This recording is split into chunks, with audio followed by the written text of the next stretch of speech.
The wind pressed against the windows, whispering through the cracks like a voice too tired to speak. Ethan stood by the living room heater, watching the faint orange glow struggle to fight the winter air. The house was quiet, too quiet, the kind of silence that reminded him how little warmth truly existed here anymore. Chloe had left early that morning for another business trip, her goodbye reduced to a note taped to the fridge, "Don't forget to water the plant." No heart, no smile, just a reminder of life she'd left behind for him to tend. That he glanced at the frost spreading along the windowpane and exhaled, his breath clouding before his face. The phone buzzed on the counter. "Ryan, I just got into town. Mind if I crash for a few days?" Ethan hesitated, his thumb hovering above the screen.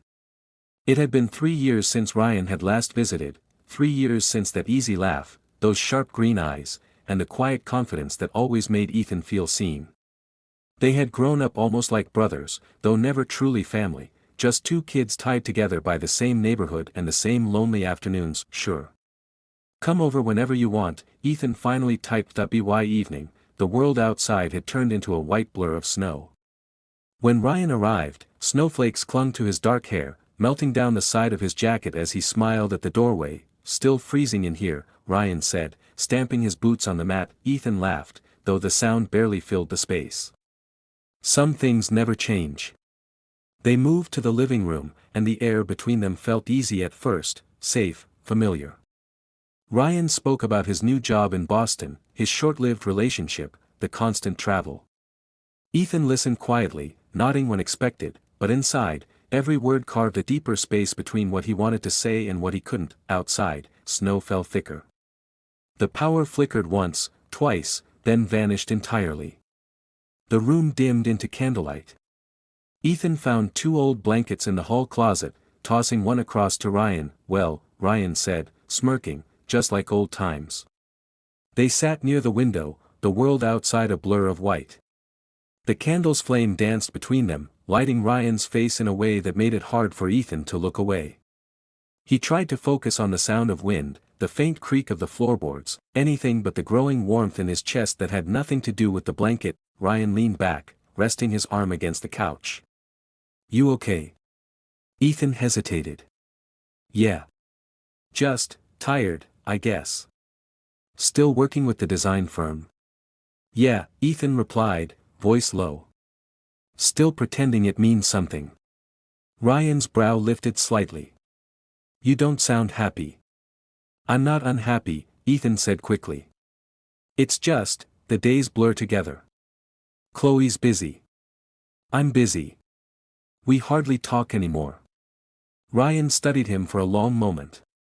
"You used to talk about her like she was your whole world." "She was," Ethan murmured. "Maybe that's the problem. You can't build a whole world out of one person. Eventually, it collapses." The silence that followed wasn't awkward, it was heavy, full of things neither of them dared to name. The candle sputtered as the wind pressed harder against the glass. Ryan spoke again, softer this time. "You ever think about leaving?" Ethan looked at him, startled. "Leaving Chloe?" Ryan shrugged. "Leaving the noise. The expectations. The version of yourself you built to make everyone else comfortable." Ethan wanted to say no. He wanted to insist he was fine, that everything was under control. But instead, he whispered, "Sometimes." A crack of thunder startled them both, though the snowstorm outside seemed too gentle for such sound. The lights flickered back briefly, casting the room in harsh white before vanishing again. Ethan's reflection flashed in the window, pale, uncertain, smaller than he remembered. Ryan laughed softly. "Guess we're stuck in the dark." "Could be worse," Ethan replied. "Could be alone." The words slipped out before he realized how they sounded. Ryan didn't react right away, only leaned forward slightly, elbows on his knees. "You've changed," he said. "So have you." "Maybe," Ryan said, smiling faintly, "but you used to talk with your hands, laugh without thinking. Now you look like you're trying to disappear." Ethan felt his throat tighten. "Guess disappearing's easier than explaining." The heater coughed once and went silent. The temperature seemed to drop instantly, frost crawling up the inside of the glass. Ethan rubbed his palms together, and Ryan stood, moving toward the hallway. "I'll grab another blanket from the guest room," he said, but when he returned, he carried only one, tossing it onto the couch beside Ethan before sitting down again. The space between them felt smaller now, the air quieter. For a while, they said nothing. The sound of the storm filled the room, steady and soft, almost rhythmic. Ethan pulled the blanket over his lap, trying not to notice how close Ryan's shoulder was. "Cold?" Ryan asked. Ethan nodded. "A little." Ryan smiled, faint but genuine. "I'd forgotten how bad your house insulation is." Ethan chuckled. "You're welcome to fix it anytime." Ryan turned toward him, eyes catching the candlelight. There was no teasing in his expression now, only a quiet concern that made Ethan's heart stumble. "You really okay?" he asked again. Ethan looked at the floor. "I don't know." The words came out barely audible, as if admitting them made the room colder. Ryan didn't speak. He just stayed there, the steady rhythm of his breathing blending with the wind outside. Time seemed to stretch thin, minutes or maybe hours passed like that. The candle burned low, wax pooling at the base, shadows lengthening around them. Ethan could feel the exhaustion pressing behind his eyes, a familiar ache of wanting something he couldn't define. Ryan's voice broke the silence, quiet and even. "It's freezing. You can stay here tonight, if you want." The offer hung between them like smoke. Ethan looked up, meeting his gaze for a fraction of a second longer than he should have. Something in the air shifted, soft, uncertain, dangerous. That he nodded once, slow. "Yeah, maybe I will." Ryan leaned back, closing his eyes, and Ethan stared at the flickering flame until it went out, leaving them both in the dark, listening to the storm whisper against the glass. Outside, snow kept falling. Inside, warmth came not from the heater, but from the space between two people who had spent years pretending not to feel too much. And as the night deepened, Ethan realized that the quietest moments are often the ones that never truly end. The morning light came in quietly, pale and uncertain, like it wasn't sure it belonged there. Noah sat at the kitchen table again, the same place where everything had begun to unravel a few hours earlier. The smell of rain lingered through the open window, mixed with the faint scent of coffee gone cold. He hadn't slept, the night had moved slowly, every second dragging him deeper into his own thoughts. From down the hall came the soft creak of a door. Aiden's footsteps followed, measured, slower than last night, but steady. Noah didn't look up when he entered. He just stared at the condensation on his coffee cup, tracing a line through it with his thumb. Aiden cleared his throat. "You're still awake." "Didn't feel like sleeping," Noah said, his voice flat. Aiden stood by the doorway for a long moment before moving to the counter. He poured himself a glass of water, drank half, then leaned against the sink. "You always were the responsible one. I should have known you'd stay up and think it to death." Noah finally looked at him. Aiden looked worn, eyes dim, hair still damp from a quick shower. He wore the same clothes, though less disheveled now. The exhaustion in his face made him look older somehow. "I wasn't thinking," Noah said quietly. "I was trying not to." Aiden nodded slowly. "That doesn't work. I tried that for years." Silence fell again. Outside, a bird called once, brief and distant, before the quiet returned. "I don't know what you want me to say," Noah said. "What happened last night wasn't supposed to," Aiden finished. "Yeah, I know." He gave a short, humorless laugh. "You don't have to explain. I was drunk. You were, being you. Trying to help." "That's not what it was." Aiden's eyes flicked up. "Then what was it?" Noah hesitated, words forming and falling apart in his throat. "It was real," he said finally. "And that's what scares me." For a second, neither moved. Aiden's expression softened, but there was something guarded behind it, as if he were bracing for rejection. That he set the glass down and crossed his arms. "So what now? You pretend it didn't happen? Go back to your quiet life with Clara?" The mention of her name stung. Noah didn't respond. Aiden continued, voice tight. "You know, I used to think leaving this place would make me forget everything. The noise, the fights, the way everyone kept pretending to be fine. But I couldn't forget you. Not for a day. Noah's heart thudded painfully in his chest. Aiden, no, Aiden said, cutting him off. You don't get to say my name like that, not after last night. Noah stood abruptly, the chair scraping against the floor. I didn't mean for this to happen. You think I wanted to hurt you? Or Clara? Or anyone? Aiden's jaw tightened. I don't know what you wanted. Maybe you just didn't want to be lonely for once. The words landed hard, sharper than intended.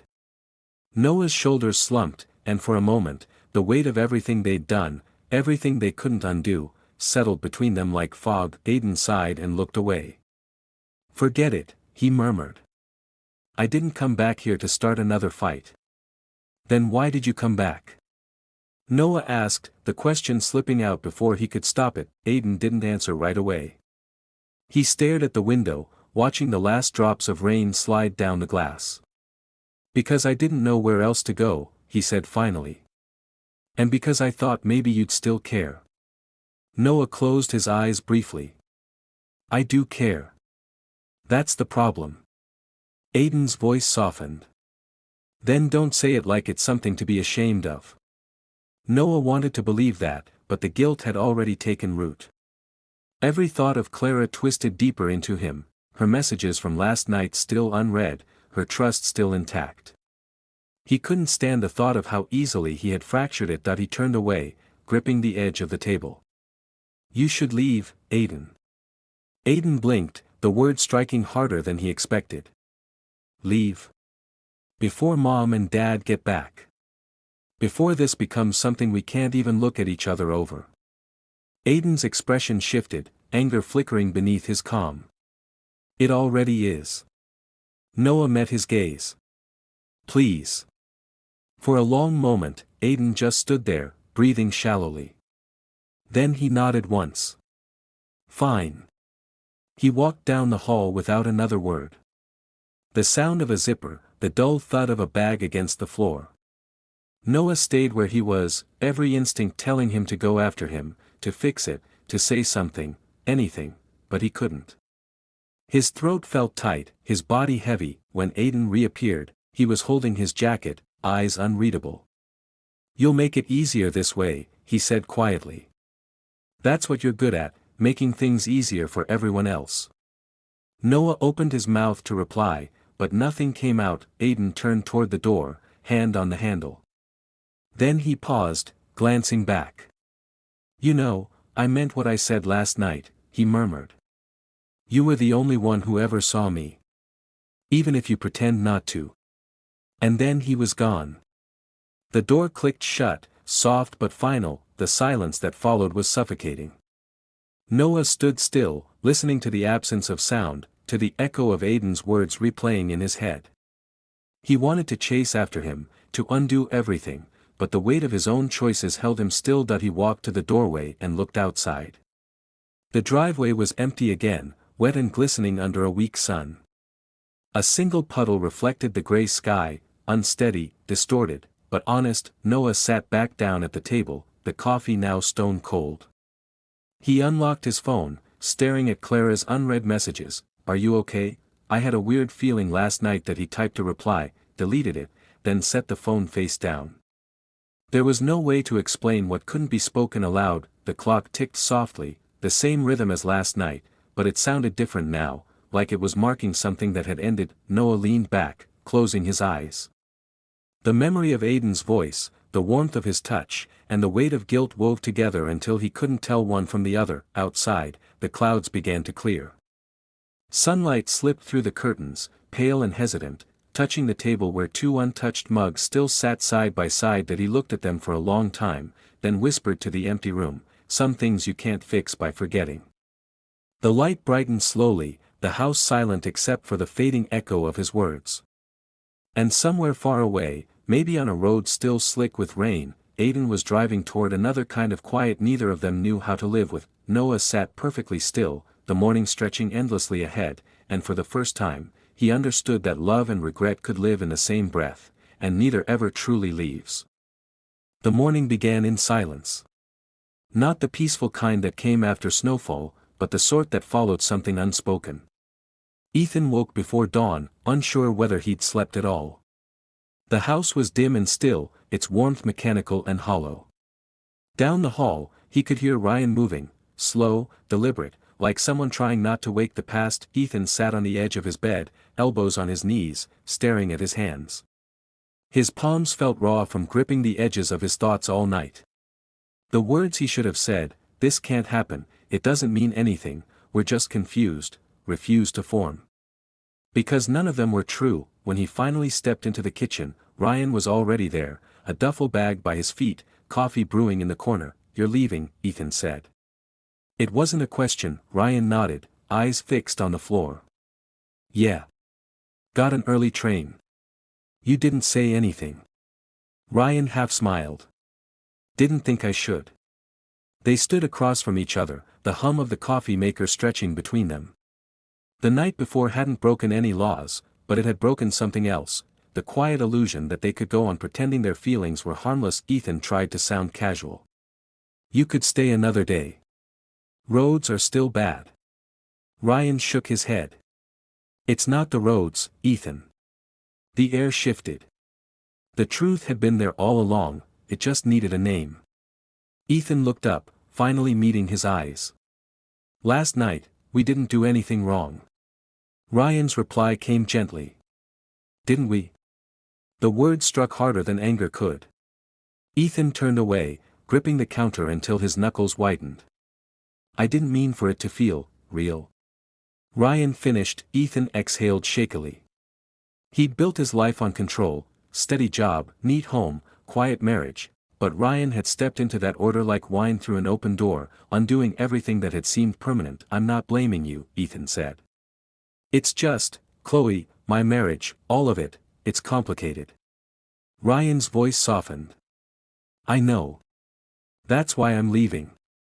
He moved toward the hallway, but paused at the door. "You'll be okay," he said, though it didn't sound like a question or a promise. Ethan nodded once. "You, too." The sound of the front door closing echoed longer than it should have. When it finally settled, the silence that replaced it was unbearable. Ethan poured himself coffee, though he barely tasted it. Outside, the snow was already melting, revealing the muddy ground beneath, the world resuming its color after too much white.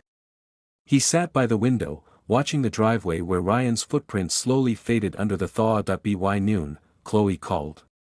Her voice crackled through the speaker, bright and impersonal. "Hey, just checking in. Everything okay at home?" Ethan hesitated. "Yeah. Everything's fine." "Good. I'll be back Sunday. Maybe we can go out, just us." He smiled faintly, though she couldn't see it. "Sure. That'd be nice." When the call ended, he stared at the phone, its screen reflecting his face, calm, composed, unreadable. The rest of the day moved like water, aimless, slow. He cleaned the kitchen, changed the sheets, pretended these small acts of order could erase the chaos inside him. But each thing he touched, the mug Ryan had used, the folded blanket on the couch, carried weight. Memory, it seemed, had a scent and texture of its own. In the afternoon, a message appeared on his phone. "Ryan, thanks for letting me stay. Take care of yourself, okay?" Ethan stared at the text for several minutes before typing a reply. "Ethan, you too. Don't disappear again." That he deleted the second sentence before sending it. Evening came with a dull gray sky, the kind that promised rain instead of snow. Ethan stood by the window again, lights from neighboring houses flickering on one by one. He thought about how life would continue exactly as before, how Chloe would come home, how he'd smile, how they'd pretend the world hadn't shifted, but he knew something irreversible had happened, not in what he'd done, but in what he'd allowed himself to feel. For the first time in years, someone had looked at him and seen more than the shell he'd built to survive. He poured a glass of wine and sat on the couch. The silence felt different now, not empty, but waiting. His mind replayed fragments of Ryan's words, his laughter, the way his voice softened when he said Ethan's name. It wasn't desire he missed. It was understanding, the unbearable ease of being seen. The clock struck 8.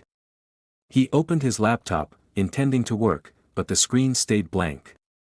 His reflection stared back, and for a brief, unguarded moment, he let the truth surface. He wasn't sure he loved Chloe anymore. He wasn't sure he ever had in the way she deserved. The thought terrified him.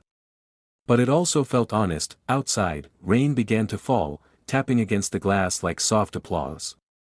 Ethan leaned back, eyes closed, letting the sound fill the room. He wondered if Ryan was on a train by now, watching the same rain streak past another window. He wondered if he'd think of him when it stopped. When Chloe returned 2 days later, the house was spotless, as if nothing had changed. She kissed his cheek, smiled distractedly, and started talking about her trip. Ethan listened, nodding at all the right moments. From the outside, they looked fine, practiced, stable, whole, but that night, when she fell asleep beside him, Ethan lay awake, staring at the ceiling. The faint rhythm of her breathing should have been comforting. Instead, it reminded him of all the things he no longer felt. That he turned his head toward the window. The rain had stopped, and the clouds had parted enough for a sliver of moonlight to spill across the floor. The world looked almost new again, washed clean. That he thought about the last thing Ryan had said, "You'll be okay." That he wanted to believe it. Maybe, in time, it would be true, but as he lay there, eyes tracing the slow dance of shadows, Ethan realized something he couldn't take back. Sometimes betrayal wasn't an act. It was a thought you didn't stop soon enough, a moment you let linger. That he closed his eyes and whispered into the quiet, "Some storms never end." And somewhere in the distance, beyond the city, beyond the silence, a train carried away the only person who had ever truly seen him, leaving behind nothing but warmth, fading into memory, and a life that suddenly felt far too cold.